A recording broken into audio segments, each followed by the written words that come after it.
اللہ تبارک و تعالیٰ سب سے پہلے تو ہمیں انجینئر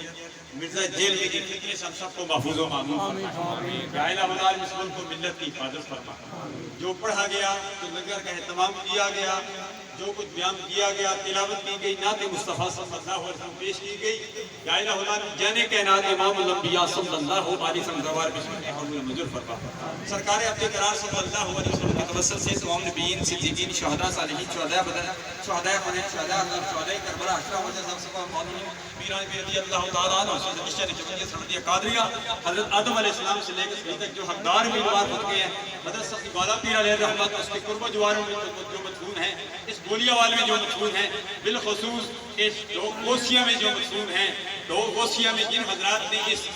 محفل، اس تقریب میں جانی، مالی، اخلاقی، دامے، دل میں سخنے کس طریقے سے تعاون کیا، شیر خاموش میں پہنچ چکے ہیں، یہ دنیا میں چل پھر رہے ہیں، سب کے لیے دعا کرتے ہیں، یا اللہ سب کے لیے آسانیاں مہربانی فرما دے۔ جو بیمار ہیں استاد علماء علامہ شیر محمد قریشی صاحب دمرگات العالیہ، سب کو صحت کاملہ عاجلہ مستمرہ نافعہ عطا فرما۔ یا الہ العالمین میں دنیا میں زندہ رکھ، اسلام پر موت دے، تو ہم سب کو ایمان پر موت دے، جو مانگا وہ بھی عطا فرما، جو نہیں مانگا بن مانگے عطا فرما۔ اس ملک پاکستان میں نظام مصطفیٰ صلی اللہ علیہ وسلم کا نفاذ فرما۔ خدایا بحق